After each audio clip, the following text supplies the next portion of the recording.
Good afternoon, everybody. I apologize for my tardiness today, so let's get right to it. We'll begin today with some scheduling announcements for President Trump's upcoming trip to Asia. Tomorrow night at 11 p.m., the president will depart the White House to fly to Malaysia, where he will arrive on Sunday morning local time. It's a long flight. President Trump will participate in a bilateral meeting with the Prime Minister of Malaysia in the afternoon, and then he will attend the ASEAN Leaders Working Dinner that evening. On Monday morning local time, the president will fly to Tokyo. Tuesday morning local time, President Trump will participate in a bilateral meeting with the new Prime Minister of Japan. On Wednesday morning local time, the president will fly to Busan, where he will participate in a bilateral meeting with the President of the Republic of Korea, deliver keynote remarks at the APEC CEO luncheon, and then participate in a U.S. APEC Leaders Working Dinner. On Thursday morning local time, President Trump will participate in a bilateral meeting with President Xi of the People's Republic of China before departing to return home to Washington, D.C. On Thursday night, upon arrival in Washington, President Trump and First Lady Melania Trump will participate in Halloween at the White House, where they will welcome law enforcement, military, and foster families. And I know many of us look forward to that. In other news, we are now on day 23 of the Democrat government shutdown. Senate Democrats have voted 12 separate times now to keep the government closed. Innocent Americans are suffering every day as a result. More than 500,000 civilian federal employees will miss a full paycheck tomorrow. Thousands of small business loans are going unapproved each month. This means almost $4 billion in capital is being withheld from small businesses across the country. The Democrat shutdown is also causing severe impacts at airports across the country. In one single day this week, the FAA had to issue ground stops impacting flights at Houston's George Bush Intercontinental Airport and Hobby Airport. 13,000 air traffic controllers who ensure that we all fly safely are continuing to work without pay. This is egregious and truly sad. Some of them are reportedly being forced to turn to driving for Uber and taking on other second jobs to make ends meet as the Democrats continue to shut down the government. Pilots are calling on Democrats to end this dangerous political game. The president of the Southwest Airlines Pilot Association called for the clean continuing resolution to be passed, saying, quote, "Our air traffic controllers and the broader air traffic system are already operating under immense pressure. A government shutdown only compounds that stress and threatens the efficiency of our skies." The Airline Pilots Association International, which represents more than 80,000 pilots, is sounding the alarm as well. They said this shutdown is undermining our system's safety. Resources are stretched thin, negotiations are delayed, and strain grows daily. With the Thanksgiving holiday approaching, we are nearing the busiest travel period of the entire year, when millions of Americans will go to airports to spend time with their loved ones. Let us be very clear from the White House today. If the Democrats continue to keep the government closed, we fear there will be significant flight delays, disruptions, and cancellations in major airports across the country this holiday season. If Democrats continue to shut down the government, they will also be shutting down American air travel. The White House is in constant communication with the air traffic controllers, with the airline associations, and with them, we urge Democrats to please pass the continuing resolution so we can just end this madness and this chaos and reopen the government. These are very avoidable consequences. The unnecessary pain, unfortunately, does not end there. Funding for the Supplemental Nutrition Assistance Program known as SNAP, which provides food benefits to low-income families, is beginning to lapse this week in some states. If Democrats continue to hold Americans hostage, there will not be enough funds to provide SNAP benefits for more than 40 million Americans on November 1st. That is next week. Democrats are solely responsible for all of this unnecessary pain. Why are they doing it? To give taxpayer-funded health care benefits to illegal aliens, some of whom are violent criminals. During the 4 years of Joe Biden's administration, the Democrats forced Border Patrol to admit illegal aliens into our country with no legal status and minimal screening. A significant number of these individuals are the worst of the worst criminals: rapists, pedophiles, murderers, and even members of the terrorist watch list. Despite having no legal status, paroled aliens were able to file for work authorization, receive Social Security numbers, and access other benefits like Medicaid that are meant for Americans. Since I have found many in this room to repeatedly deny the reality that Democrats gave Medicaid benefits to illegals, and they continue to seek to do just that, I've brought a few verified examples for you today. These are examples of some of the illegals who received Medicaid benefits under President Biden's leadership, and this is what Democrats are wanting to do. This is why they are continuing to keep the government closed. An illegal alien from Laos. Aliens were able to file for work authorization, receive Social Security numbers, and access other benefits like Medicaid that are meant for Americans. Since I have found many in this room to repeatedly deny the reality that Democrats gave Medicaid benefits to illegals, and they continue to seek to do just that, I've brought a few verified examples for you today. These are examples of some of the illegals who received Medicaid benefits under President Biden's leadership, and this is what Democrats are wanting to do. This is why they are continuing to keep with free health care. The president and Republicans, through the One Big Beautiful Bill, implemented a common sense reform to end this fraudulent scheme. But that's why the Democrats are continuing to shut down the federal government. They are trying to reverse this and restore taxpayer-funded health care for illegal aliens like these. Throughout this shutdown, Democrats have said this quiet part out loud. Senator Chuck Schumer, the leader of the caucus that is refusing to open the government, said, quote, "Every day gets better as the shutdown continues." Ask the air traffic controllers if every day is getting better, Senator Schumer, and they will tell you absolutely not. House Democrat Catherine Clark said, "There are going to be families that are going to suffer. We take that responsibility seriously, but this is one of the few leverage points that we have." Here is a House Democrat who is admitting that they are using Americans who are suffering as political leverage.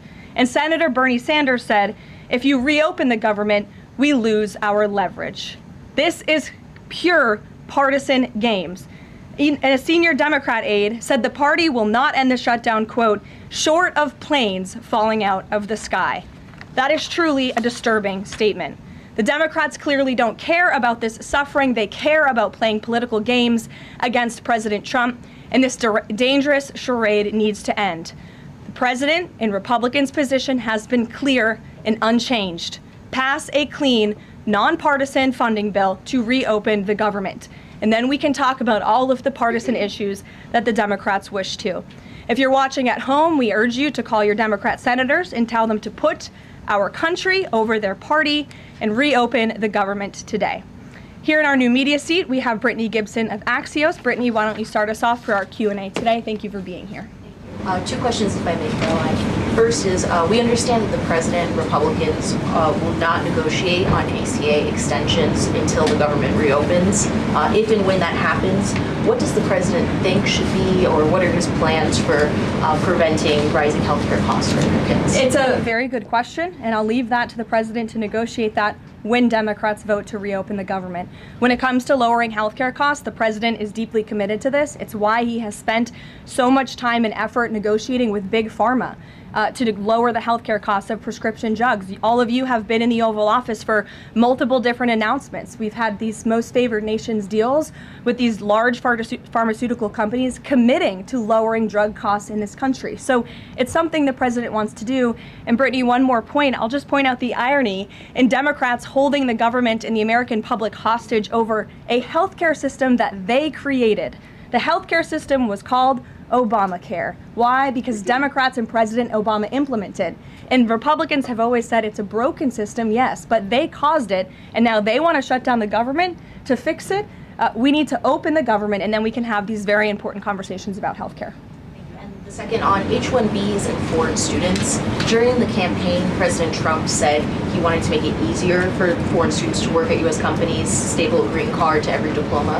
But the changes from several agencies now on H-1Bs are adding more obstacles to that. The administration is being sued over those changes. Can you explain the changes in the president's thinking on H-1Bs? Administration will fight these lawsuits in court. The president's main priority has always been to put American workers first and also to strengthen our visa system. We know for far too long the H-1B visa system has been spammed with fraud, basically, and that's driven down American wages. So the president wants to refine this system, which is part of the reason he implemented these new policies. These actions are lawful, they are necessary, and we'll continue to fight this battle in court. Garrett. Two questions on different topics, if you'll Sure. indulge me. On the pardon of Changpeng Zhao, and apologies if I'm mispronouncing that name, Binance has significant business interests with World Liberty Financial, the president's family's crypto company. How do you respond to the allegations from Democrats that this is a corrupt act? I would respond and say the president is exercising his constitutional authority to grant clemency requests. And the president and the White House have a very thorough examination of every pardon request that comes to the president's desk. It is thoroughly reviewed by the White House Counsel Office, and I spoke with our great White House counsel about the pardon after it happened. This was an overly prosecuted case by the Biden administration. Even the judge in the case admitted that the Biden administration was pursuing a egregious over-sentencing of this individual, and the previous administration was very hostile to the cryptocurrency industry. So the president wants to correct this overreach of the Biden administration's misjustice, and he exercised his constitutional authority to do so. And to the Democrats, I would just say there's nothing more corrupt than what President Biden did on his way out the door, pardoning his extremely corrupt son and many of his associates. On the ballroom, first of which will probably be several questions about this today, I imagine. Is it a big story? It seems that way. The president's cost estimate has changed several times. I think it's up to $300 million now. Given the nature of all this, will the White House commit to releasing all of the donors and how much they're spending and how much of his own money the president is putting on the line to this? We have released the full list of donors thus far. Perhaps there will be more people who want to generously contribute to this project, and the president, yes, has committed his own resources, and when he releases that information, which I'm very confident he will, you will all see that. We'll see a dollar figure from the president? Yes, you will. And I would also just add the president has been incredibly transparent. I would reject any notion otherwise when it comes to this ballroom project. It's something he personally has obviously taken an interest into and has talked with all of you in this room many times about. You have seen the model in the Oval Office. Last night he showed that for you. But when this plan was presented and when these renderings, as soon as they were complete, the president directed me to come out here and to share them with all of you. I did an entire opening remarks about what this ballroom project was going to look like. With any construction project, there are changes over time as you assess what the project is going to look like, and we'll continue to keep you apprised of all of those changes, but just trust the process. This is going to be a magnificent addition to the White House for many years to come, and it's not costing the taxpayers anything. The president is privately funding this ballroom addition to the White House grounds. Jennifer. To follow up on that, one thing that's not in the president's model is the East Wing bunker, the president's emergency operations center. Can you say if his update, that $300 million, does that include the cost for upgrading that bunker? Look, like any security enhancements that are made on the White House grounds, those will be made and maintained by United States Secret Service. As for the cost of the ballroom and the construction itself, all of that is going to be, like I've said, privately funded and paid for by the president himself and many generous patriots who have stepped up. Is included in that funding? Correct. Okay, and then can you say, well, that's all right, I'll skip that one. Thanks. Ouija. Thank you, Karoline. More ballroom questions. Okay. So the White House has explained that the reason you didn't submit construction plans to the NCPC is because that commission, along with others, don't have oversight over demolitions, but only over construction. And so far, you haven't built anything. So can you help us understand, can the president tear down anything he wants without oversight? Could he demolish this building or, say, the Jefferson Memorial? So it's not the president who came up with that legal opinion himself. That's a legal opinion that's been held by the NCPC for many years. It's written, so we can get you that background and that research if you wish to include it in your reporting, because it is very important. They have ruled consistently, their general counsel has said, when it comes to phase one of this project, the tearing down of the current East Wing structure, a submission is not required legally for that. Only for vertical construction will a submission be required required, and that's a legal opinion from them, and we are following that legal opinion. And again, I would just add, can any president do such a thing to the White House grounds? There have been many presidents in the past who have made their mark on this beautiful White House complex. This briefing room, as you all know, was not once a briefing room. It was a swimming pool. There have been presidents who have completely torn down the executive mansion. If you look at what President Truman did, some of the photos of the construction project that took place in those years, I think sitting here today, we're all grateful for those efforts and the modifications that happened at that time. And again, in due time, the East Wing is going to be more beautiful and modern than ever before. And in addition, there will be a big, beautiful ballroom that can hold big parties and state visits for generations to come. So it sounds like the answer is yes, he can tear down whatever he wants. And then secondly, I mean, that's not what we're saying. That's a legal opinion that's been held for many years. And interpreting it. No, it's something that presidents have done for years and years. In fact, I have some photos here, thank you, Pat, to show you the construction that's taken place on the White House grounds. This is the construction of the West Wing in 1902. Look at this, the construction of the West Terrace in 1902. These images look quite similar to what you and the American people are seeing today, the construction of the East Terrace as well. Look at the construction of the West Wing expansion in 1934. So look, this is a legal opinion that's been held for many years. Look at, this is 1950. It looks a lot like what you were seeing today. Can he demolish anything he wants? What do you think that rubble is? How did that rubble get there? Right, so I'm asking, and then back to the donors. Go ahead, Reagan. Many of them are. Two questions. Reagan, go ahead. One on immigration and another on Venezuela. It's being reported that the semi-truck driver suspected of killing 3 people in a DUI crash is an illegal immigrant who came in under the Biden administration. Do you know if California gave him a commercial driver's license? And then it also appears that California largely has not been cooperating with English proficiency standards. I'm wondering if the administration has any further plans to punish the state.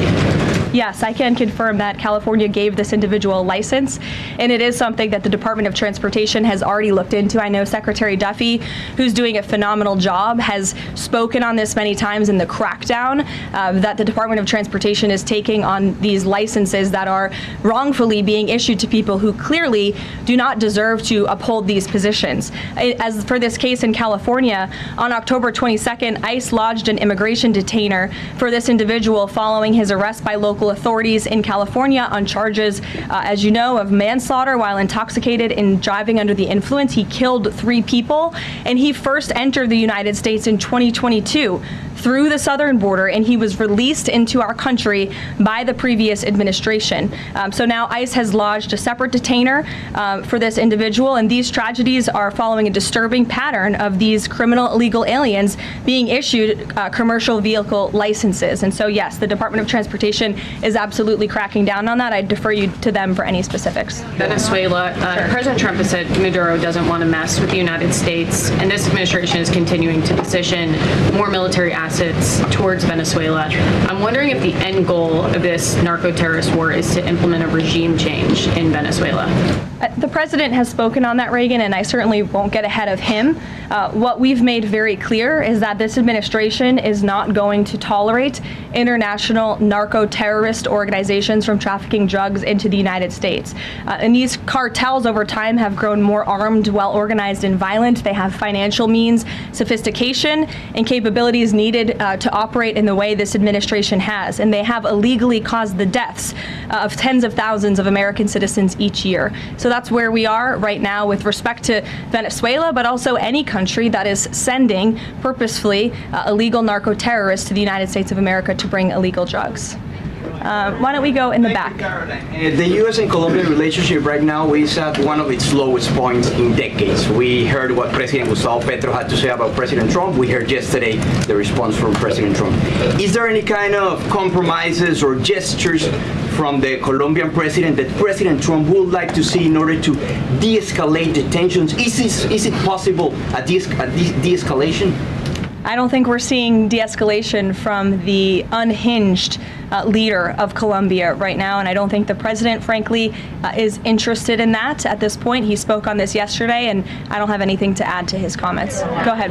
Yes. Thank you, Caroline. Thank you. In addition to the ballroom and the Rose Garden I'm going patio, into the back. Sorry. Go ahead. In addition to the ballroom and the Rose Garden patio, is the president looking at any other renovations or significant kind of projects here at the White House? Not to my knowledge, no. But he's a builder at heart. clearly. And so his heart and his mind is always churning about how to improve things here on the White House grounds. But at this moment in time, of course, the ballroom is really the president's main priority. Kristen. Last week, President Trump announced that he had a productive call with Vladimir Putin. They scheduled a meeting in Hungary.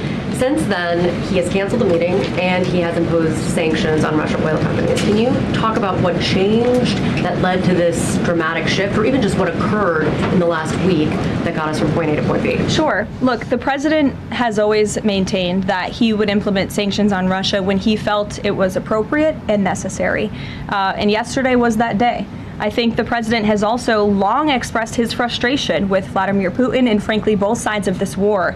And he's always said in order to negotiate a good peace deal, both sides need to be interested in a good peace deal. And he feels as though, unfortunately, from the Russian side as of late, he has not seen enough interest and enough action in terms of moving the ball forward towards peace. And so a meeting between these two leaders is not completely off the table. I think the president and the entire administration hopes that one day that can happen again, but we want to make sure that there's a tangible, positive outcome out of that meeting, and that it's a good use of the president's time. Of course, he's traveling to Asia next week. He has a number of events coming up here on the home front as well. He's been incredibly busy, as you all know. You're all tired from covering him and his movements every day, and so we want to make sure it's a good use of the president's time, and the president doesn't want to waste his time, and he said that. Was it the call between the Secretary of State and Lavrov that led President Trump to believe that President Putin or the Russians did not want a peace deal? That was not the sole reason, no. I think the Secretary Rubio felt that was actually a productive call. But again, the president wants to make sure that a meeting between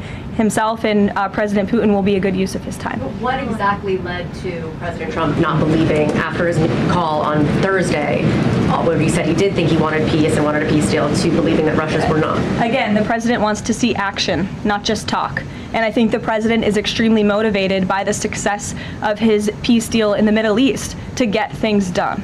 And he wants this war to come to an end. He's been saying it now for 9 months being in office, and he's grown increasingly frustrated with the lack of progress from both sides of this war. Mary. For example. Two quick construction questions, if I can. You mentioned any construction project comes with changes. The president had initially said that this project wouldn't interfere with or touch the current structure. Now he says to do this properly, he realized that the East Wing had to be demolished. This is the people's house. Why not inform the public of that change and when it was decided that the East Wing would have to be demolished? Look, again, with any construction project, changes come, and we have informed all of you. We've been keeping you apprised of this project. We've shown you the renderings, and if you look at the renderings, it's very clear the East Wing was going to be modernized. Instead, in fact, I said that in the briefing when we initially introduced this plan to all of you and to the public. But modernized and tearing down are two different things. Well, again, the plans changed when the president heard counsel from the architects and the construction companies who said that in order for this East Wing to be modern and beautiful for many, many years to come, for it to be a truly strong and stable structure, this phase one that we're now in was necessary. And the president wants to do right by the people's house. And so that's exactly what he's doing. It's going to be, again, like I said, much more stable, strong, secure, and more beautiful than ever once it's complete. And the First Lady's offices, where will those be? The First Lady's offices, the Social Secretary's office in the East? They will be back where they were. Yes. Perfect. Thank you. Cattle ranchers who supported the president's election have raised some concerns about plans to import beef from Argentina. How will the Trump administration support those farmers? Look, the president hears those concerns. He addressed them yesterday himself. President loves our ranchers, and our ranchers love our president. And in fact, the president did a lot for them in his first term here. They are struggling because of the many horrible policies of the previous administration. The president loves our ranchers, and he also loves American consumers, and he wants to do right by both. So the immediate solution to the problem of the rising cost of beef, the president wants to bring that down as we have to increase our supply. And so that's what he's doing with respect to these imports. But the president also is looking out for our ranchers with a long-term plan that was released by the Secretary of Agriculture yesterday. It's a 3-part plan. It's very extensive and detailed. I would encourage all of you to read through it. But there's really 3 points to this plan that the president has agreed upon and has entrusted Secretary Rollins to implement. Number 1, strengthening U.S. cattle production through increased grazing access, endangered species reforms, enhanced disaster disaster relief, increased access to capital, and reducing costs for new and young ranchers. We want to incentivize more Americans to get into this noble profession. Lowering long-term costs by cutting inspection costs, increasing market options for consumers with Product of USA labeling, and ensuring consumers know that they are eating American beef. It's a good incentive for the American consumer. And lastly, growing the domestic herd while boosting long-term demand to reduce prices for consumers while growing the markets for our ranchers. So President hears them. He has to address both of these problems for the ranchers, but also for the American consumer. He promised to lower costs, and that's what he's committed to doing. Caroline. Thank you. Two questions not on the ballroom. The first is, there's a Democrat in Texas who's actually running for Congress who said last night during an interview when talking about fighting Republicans and this administration, quote, "If you hit me in my face, I'm not going to punch you back in your face. I'm going to go across your neck." This has obviously really upset those folks over at Turning Point USA after the Charlie Kirk assassination. Just your response to that kind of rhetoric. Just very jarring rhetoric. And I think it's very unacceptable. I hope the people of Texas will do the right thing and reject this person's candidacy. It should have no place in American politics. And then just a quick second question on oversight Democrats that are saying that they're creating this master ICE tracker, basically tracking all ICE activity. We've seen the protests in New York just yesterday. Homeland Security is saying that this sounds like obstruction of justice. What do you say? Again, this is actively putting the lives of our ICE agents at risk. We've seen media outlets, in fact, in this room, also write stories about ICE tracker apps that Democrats and other left-wing activists have created to track the location of ICE agents on the ground in our communities. Again, I've said this repeatedly, and I will continue to say it. The men and women of ICE are outstanding people. I wish a Democrat on Capitol Hill would actually have the courage or the guts to stand up to their party and sit down with some of these men and women who are doing this incredibly difficult job of enforcing our federal immigration laws. They are, again, simply trying to enforce the law and do their jobs. And if Democrats spent a little bit more time understanding that and also focusing on the people who they are trying to get out of our country every single day. As I spoke about earlier, 3 innocent people in California are dead because an illegal alien who Democrats let into this country was wrongfully issued a trucker's driving license and clearly was not fit for the job because he was driving intoxicated and killed 3 innocent people. Democrats should focus a little bit more on that. Stop trying to fight this president and this administration on every turn and restore law and order. That's all that we and these brave men and women of ICE are trying to do. Mary. Thanks, Caroline. I have 2 questions, one on San Francisco and one on the No Kings protesters. On San Francisco, the president said that he had a call with the mayor and he was planning on surging there, but now because the mayor really wants to fix it up himself, they're going to do that. Is this what Trump hopes happens in pretty much every city? The president hopes, and I've said this so many times, and I think the president's conversation with the San Francisco mayor last night and his statement today prove the president is willing to work with anyone across the aisle, across the country, to do the right thing and clean up America's cities. He is genuinely interested in this effort to make our streets safer, to make our cities safe and clean again. And he heard from the mayor last night who told him that he is going to earnestly try to make his city better on his own. The president heard him out. He said, okay, I'll give you a chance. We'll be watching, and if you need us, we are here. And if I feel as though you continue to fail your citizens, the federal government may have to step in. But we'll continue to watch San Francisco, and that law enforcement operation has now been paused. Thank you. And then on the No Kings protesters, I saw videos of people explicitly calling for violence against Stephen Miller, against the president, shirts saying we don't have enough assassins, calling for more political violence. Does the president want to see arrests here, and are we going to see arrests of these types of explicit calls to violence? I would think myself, the president, and everyone here at the White House certainly hopes that anyone who is making violent and illegal threats in that way against public officials will be arrested and prosecuted. Sure. Thank you. 2 questions. Would the president support the Senate ending the legislative filibuster to end the shutdown? This is something I haven't heard the president talk about much, so I don't want to speak on him for it. I'll let him answer that question himself. And do you have an update on the NASA administrator nominee? Do you plan to nominate anyone soon? Or does the president nominate anyone soon? Sorry. I'll leave that to the president himself. He'll make a decision in due time, and when he does, you will hear directly from him as you always do. Back, we'll give our friends in the back a chance. Yes. As you mentioned at the top of the briefing, USDA has warned that it will run out of funds to pay full SNAP benefits next month if the shutdown continues. Senator Hawley is floating a bill that would ensure SNAP benefits are continued to pay during the shutdown. Would the president support such a move? And you also announced that the administration was using tariff revenue to keep WIC going during the shutdown. How long will that last? And is anything similar being considered for SNAP? Yes, the administration would absolutely support that legislation. We hope that it would come over the finish line, but the bill that will get everyone paid and put everyone back to work is the clean continuing resolution. That's what the president and Republicans want to see. Ed, go ahead, Ed.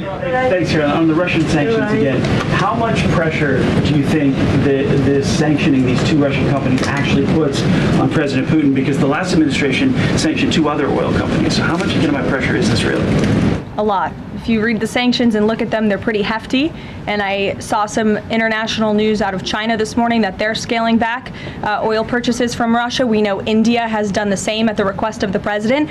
President has also pushed European countries, our allies, to please stop their purchases of Russian oil as well. So it's full court press for sure. And we expect that these sanctions are going to do harm, as the Secretary of Treasury said yesterday. Could there be more? Is this just the first step, or could there be more sanctions? I'll leave that to the president to decide.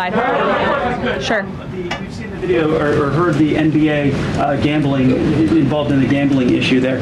Does the president gamble? What does he think about that? You know, I'm not sure. I don't think he does. I've been with him quite some time, and I have not seen him gamble before. I don't think he's a big gambler, but you can ask him yourself the next time you have a chance to, Ed. Go ahead. Thank you, Karoline. Hi, Jake, and then we'll go to you. Thank you. Okay. You're welcome. Two quick questions. Back to the ballroom. It is a very spectacular ballroom, according to the renderings. And if it's half as nice as the one in Mar-a-Lago, then future presidents are really going to appreciate it. They will. Thank you, Jake. First of all, is there like an official name? Like, are we calling it the Trump Ballroom, or does the president have a vision for what the name for the ballroom is going to be? There will be an official name. I will let the president announce that once he firmly decides on it. My second question is, looking at these renderings, and it kind of got me thinking, he's likely going to go down as the greatest builder of this era, and you've been in on a lot of those meetings with him. Has, to your knowledge, has the subject of rebuilding the Holy Temple in Jerusalem come up? It has not, no. It has not. You don't know what his thoughts on that would be? I don't. I'm sorry, Jake. Go ahead. Caroline, on the CZ pardon, could this clear the way for Binance to resume U.S. operations? I won't get ahead of that. That's something for Treasury or the Departments of Commerce to comment on, so you're welcome to ask them. Right. And then one follow-up question. Any more details on the president's Walter Reed visit? The readout from his doctor mentioned advanced imaging. What procedure was he referring to? Advanced imaging is something that presidents receive and people receive when they go to the doctor, and so we provide a detailed readout of that physical, and I would encourage you back to that. Presidents and I don't know the exact imaging that took place, but as the physician's note said, the president is in incredibly good shape, and I think that's evidenced here every single day. Danny. Thanks, Caroline. Back to the ballroom, I'm afraid. I just wanted to ask, because in July, the White House said that it would cost $200 million. Yesterday, the president said $300 million. Is $300 million now the operative figure, and why did it go up by so much? $300 million is the figure, and again, it's not going to cost the taxpayers a dime. So we look forward to this project continuing, and we will continue to keep everyone apprised on it. Perhaps the president will even bring you all out to see it one day at the appropriate time. You're also going to hear from the president directly in about an hour. He's hosting an event with the Homeland Security Task Force. This was a newly created federal task force that the president and his law enforcement team have put together. I would encourage you all to tune in to the remarks. They have really done a tremendous job at refocusing how federal law enforcement and local law enforcement work together. There will be some local sheriffs and law enforcement officials in attendance as well, and they'll be talking about the success and the many arrests they have made of drug traffickers and cartel members all across the country by just simply working together. So we will see you at the event. Thank you. Thank you, Caroline. Thank you, Caroline.